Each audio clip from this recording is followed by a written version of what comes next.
சென்னையில் நடைபெற்று வரும் புதிய தொலைக்காட்சி தொடக்க விழாவில் மக்கள் நல கூட்டணி தலைவர்கள் விஜயகாந்த் உள்ளிட்டோர் பங்கேற்றுள்ளனர். விடுதலை சிறுத்தைகள் கட்சித் தலைவர் திருமாவளவன் உரையாற்றி வருகிறார். அதன் நேரடி காட்சிகளை இனி பார்க்கலாம். அது தொடர்பான வேறு எதுவும் நாம் கையாளவில்லை. என் பேரில் தம்பிகள் நிறைய பயன்படுத்தி கொண்டிருக்கிறார்கள். எனக்கு ஆப்ரேட் செய்ய தெரியுது வாட்ஸ்அப் மட்டும்தான்.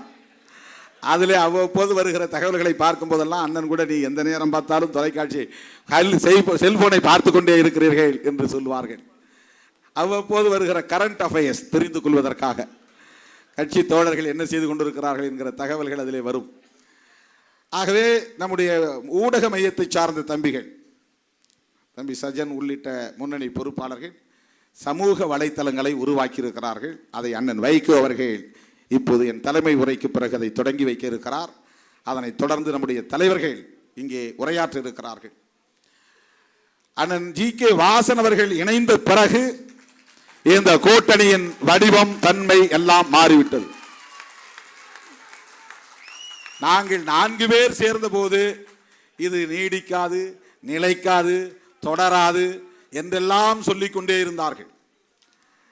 என்னென்னவோ விமர்சனங்களை செய்தார்கள். அண்ணன் வைகோ அவர்கள் அதை வெற்றிகரமாக முன்னெடுத்தார். அரும்பாடுபட்டு இந்த கூட்டணியை கட்டமைப்பதிலே பெரும் பங்களிப்பு செய்திருக்கிறார். தொடர்ச்சியாக நம்முடைய கேப்டன் அவர்களை பேசி இந்த அணியோடு தொகுதி உடன்பாடு செய்வதற்கான ஏற்பாட்டை வெற்றிகரமாக நிகழ்த்தினார். நீங்கள் ஒன்று நினைத்து பார்க்க வேண்டும். பழகிய பிறகுதான் ஒருவரை பற்றி நாம் தெரிந்து கொள்ள முடியும். பழகாத வரையில் பரவுகிற வதந்திகளை மட்டுமே வைத்து மதிப்பிடுகிறவன் மனிதனாக இருக்கிறான். திருமாவளவனோடு பழகாதவர்கள் திருமாவளவனை பற்றி கேள்விப்பட்டதை மட்டுமே வைத்து ஒரு மதிப்பீடு செய்கிறார்கள். அதை போல கேப்டன் அவர்களோடு பழகாதவர்கள் ஊடகங்களில் வருகிற செய்திகளை வைத்து ஒரு மதிப்பீடு செய்கிறார்கள். இந்த ஓரிரு மாதங்கள் அவரோடு நாங்கள் சந்திக்கிற பழகுகிற வாய்ப்பு கிடைத்தது. அவர் எவ்வளவு தூய்மையாக நேர்மையாக இருக்கிறார் என்பதை அவருடைய குழந்தை உள்ளம் நமக்கு புலப்படுத்துகிறது. மனதில் பட்டதை அவர் தோற்றத்தில் அவருடைய ரசிகர்கள் எல்லாம் கருப்பு எம்ஜிஆர் என்று அவரை அன்போடு அழைக்கிறார்கள். தோற்றத்தில் கருப்பாக இருந்தாலும் அவருடைய உள்ளம் வெள்ளையாக இருக்கிறது என்பதை நெருங்கி பழகிய பிறகு நாங்கள் உணர்ந்து கொண்டோம். எங்களுக்கெல்லாம் என்ன பூரிப்பு என்றால், இந்த தேர்தலில் வெற்றி பெறுகிறோமோ இல்லையோ, ஆனால் இந்த கூட்டணியில் கேப்டன் விஜயகாந்த் அவர்களை இணைத்தது ஒரு மகத்தான வெற்றி. அவ்வளவு பெரிய போராட்டம். ஒரு புறம் திராவிட முன்னேற்ற கழகம், இன்னொரு புறம் இந்தியாவை ஆண்டு கொண்டிருக்கிற தேசிய கட்சி பாரதிய ஜனதா. நரேந்திர மோடி அவர்களின் தூதுவர்கள் வந்து அவரை விடாப்பிடியாக இழுத்தார்கள். இன்னொரு புறம் தமிழகத்தை 5 முறைக்கு மேல் ஆண்ட திராவிட முன்னேற்ற கழகம் அழைப்பு விடுத்தது. இந்த 2 பெரும் சக்திகளை கூட எனக்கு தேவையில்லை, மக்கள் நல கூட்டணியோடு நான் கைகோர்க்க போகிறேன் என்று கைகோர்த்திருக்கிறார் கேப்டன் விஜயகாந்த் அவர்கள். என்றால் அவர் எந்த ஆசாபாசத்திற்கும் அடிபணியவில்லை. குறிக்கோளுக்குத்தான், அவர் கொள்கை குறிக்கோளுக்குத்தான் மதிப்பளிக்கிறார் என்பதை உணர்ந்து கொண்டோம். மக்கள் நல கூட்டணி திமுகவை போல அவர்களோடு ஒப்பிடுவதற்கு எதுவும் இல்லை. இப்படி பேரம் பேசணும், அப்படி பேரம் பேசணும் என்று சொல்லுவதற்கு எதுவும் கிடையாது. அதுபோல பாரதிய ஜனதாவோடு மக்கள் நல கூட்டணியை ஒப்பிட முடியாது. மிகச் சாதாரணமான மக்களை அமைப்பாக்கி இயங்கிக் கொண்டிருக்கிற இந்த 4 கட்சிகளின் தலைவர்கள் மிகவும் எளிய முறையிலே இயங்கக்கூடிய தலைவர்கள். உங்களுக்கு தெரியும். இந்த தலைவர்களோடு தான் நான் கூட்டணி அமைக்கப் போகிறேன், தொகுதி உடன்பாடு வைத்துக் கொள்ளப் போகிறேன் என்று கேப்டன் விஜயகாந்த் அவர்கள் எடுத்த முடிவு இருக்கிறது. இது வரலாற்று சிறப்பு வாய்ந்த முடிவு என்று நான் பெருமையோடு சொல்ல கடமைப்பட்டிருக்கிறேன். அவருக்கு எதிராக பரப்பப்பட்ட அத்தனை வதந்திகளையும் அவதூறுகளையும் இந்த ஒற்றை முடிவால் தகர்த்து தவிடுபொடியாக்கிவிட்டார். அதுதான் கேப்டன் விஜயகாந்த் அவர்கள் என்பதை நான் பெருமையோடு சொல்ல கடமைப்பட்டிருக்கிறேன். அவரோடு எப்படி இணைந்தீர்கள் என்று கேட்கிறார்கள். 3 புள்ளிகள்: ஊழல் ஒழிப்பு, மது ஒழிப்பு, கூட்டணி ஆட்சி தமிழகத்தில். இதுதான் கேப்டன் அவர்களோடு நாம் மக்கள் நல கூட்டணி இணைவதற்கான அடிப்படையான உடன்பாட்டு புள்ளிகள். தமிழக அரசியலில் மிகப்பெரிய அதிர்வு ஏற்பட்டது. யாரும் எதிர்பார்க்கவில்லை. கேப்டன் அவர்களை மிகவும் குறைத்து மதிப்பிட்ட சிலர் அதிர்ந்து மூர்ச்சையாகி வீழ்ந்து போனார்கள் என்றுதான் சொல்ல வேண்டும். அதன் பிறகு அண்ணன் வாசன் அவர்கள் இந்த அணியிலே இணைந்தார். நான் தொடக்கத்தில் சொன்னேன், 1999 முதலாக விடுதலை சிறுத்தைகள் அரசியல் களத்தில் அடியெடுத்து வைத்த போது எவ்வளவோ நீண்ட நெடிய விவாதங்களுக்கு பிறகு மூப்பனார் அவர்களின் கைகளை நாங்கள் பற்றினோம். அப்போது மூப்பனார் அவர்களிடத்திலே, மக்கள் தலைவர் மூப்பனார் அவர்களிடத்திலே நான் ஒன்றை சொன்னேன், ஐயா, எங்கள் கட்சியின் தேர்தல் முழக்கம் அல்ல, கொள்கை முழக்கம் ஒன்றை சொல்லுகிறேன் என்று சொன்னேன். என்ன என்று கேட்டார். கடைசி மனிதனுக்கும் ஜனநாயகம், எளிய மக்களுக்கும் அதிகாரம், இதுதான் எங்கள் அடிப்படை முழக்கம் என்று சொன்னேன். அப்படி என்றால் என்ன பொருள் என்று கேட்டார்.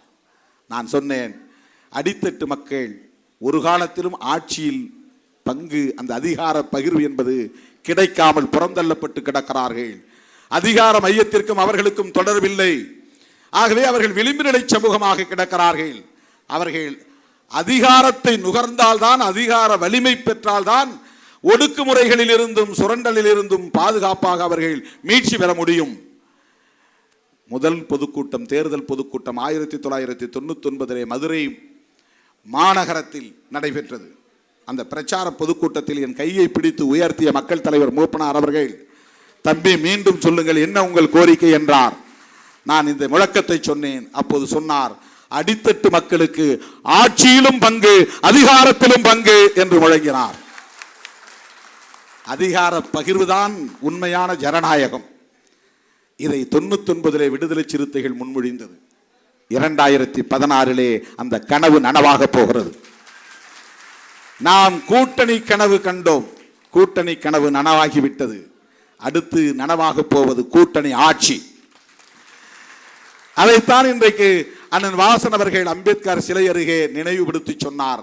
மக்கள் தலைவர் மூப்பனார் அன்றைக்கு முன்மொழிந்ததை நினைவுபடுத்தாமல், அடித்தட்டு மக்களுக்கும் ஆட்சியில் பங்கு, அதை நிறைவேற்ற போகிறவர் நம்முடைய கேப்டன் விஜயகாந்த் என்று புரட்சியாளர் அம்பேத்கர் அவர்களின் திருவுருவச் சிலைக்கு மாலை அணிவித்துவிட்டு 1 நிமிடம் ஆற்றிய உரையில் நம்முடைய அண்ணன் ஜி கே வாசன் அவர்கள் குறிப்பிட்டார்கள். எனது அருமை தோழர்களே, இவ்வளவு மகிழ்ச்சியான இந்த தருணத்தில் விடுதலை சிறுத்தைகள் கடுமையான முயற்சிகளை மேற்கொண்டு, ஆழம் தெரியாமல் காலை விடுகிறீர்கள் என்று பல பேர் என்னை எச்சரித்திருக்கிறார்கள். பெரிய பெரிய பண முதலைகளாலேயே இதை நடத்த முடியவில்லை, மூடிவிட்டு ஓடிக்கொண்டிருக்கிறார்கள் என்று எச்சரித்தார்கள். நான் சாதித்து காட்டுவோம் என்கிற நம்பிக்கையோடு, ஜெயித்து காட்டுவோம் என்கிற நம்பிக்கையோடு இந்த களத்திலே இறங்கி இருக்கிறோம். இப்படிப்பட்ட மகத்தான நல்ல உள்ளங்கள் நம்மோடு இருக்கிற போது, வெள்ளை உள்ளங்கள் நம்மோடு இருக்கிற போது, எவ்வளவோ அவதூறுகளை தாண்டி, வதந்திகளை தாண்டி திருமாவளவனை தம்பி என்று அரவணைத்துக் கொள்ளுகிற அண்ணன்மார்கள் நம்மோடு இருக்கிற போது, தேர்தலுக்காக, தேர்தல் அரசியலுக்காக இல்லாதது பொல்லாததையெல்லாம் சொல்லி இட்டுக்கட்டி பேசி திருமாவளவனுக்கு எதிரான ஒரு மனநிலையை உருவாக்க பலர் முயற்சித்த போது, திருமாவளவனை தனிமைப்படுத்த முயற்சித்த போது, திருமாவளவனை எந்த சக்தியாலும் தனிமைப்படுத்த முடியாது, இதோ நாங்கள் இருக்கிறோம் அரவணைக்க என்று ஒரு புறம் அண்ணன் வைகோ அவர்களும், இன்னொரு புறம் கேப்டன் விஜயகாந்த் அவர்களும், நம்முடைய இடதுசாரி கட்சிகளின் தலைவர்களும், அண்ணன் ஜி கே வாசன் அவர்களும் இன்றைக்கு நமக்கு ஆதரவாக இந்த களத்திலே நிற்கிற நிலையில் நான் பூரிப்பின் உச்சத்தில் நிற்கிறேன். இருள் விலகப் போகிறது, வெளிச்சம் 8 திக்கும் பரவப் போகிறது. இந்த வெளிச்சம் உண்மையின் ஒளி, இது உண்மையின் ஒளி. இருள் விலகும், தமிழகம் விடியும், தமிழகத்தில் கூட்டணி ஆட்சி மலரும்.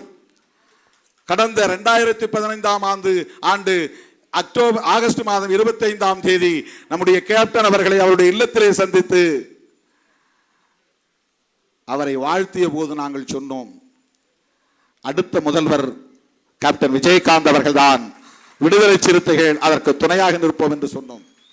நம்முடைய தேமுதிக தலைவர், இளைஞரணியினுடைய தலைவர், அன்பு சகோதரர் சுதீஷ் அவர்கள் அடிக்கடி அதை நினைவுபடுத்துவார். மாமண்டூர் கூட்டத்திலும் சொன்னார், நீங்கள் அன்றைக்கு வந்து சொன்னது இன்றைக்கும் எனக்கு பசுமையாக நினைவிருக்கிறது, எல்லாம் கைகூடி வருகிறது, நாம் தலைவர்கள் அனைவரும் ஒன்று சேர்ந்து விட்டோம், நிச்சயம் வென்றெடுப்போம் என்று அந்த நம்பிக்கையை அவர் தெரிவித்தார்.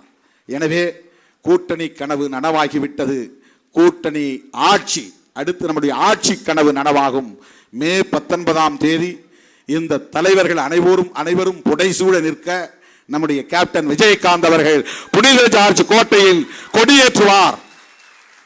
மாற்று அரசியல், மாற்று பாதை என்பது 50 ஆண்டுகளுக்கு பிறகு ஒரு மகத்தான வரலாறாக உருவாக போகிறது. அந்த உறுதிமொழியை இந்த நாளில் ஏற்போம். வெளிச்சம் தொலைக்காட்சியை தொடங்கி வைத்து நமக்கு பெருமை சேர்த்திருக்கிற அத்தனை அண்ணன்மார்களுக்கும் என்னுடைய நெஞ்சார்ந்த நன்றியை தெரிவித்து இந்த தலைமை உரையை நிறைவு செய்கிறேன். நன்றி, வணக்கம்.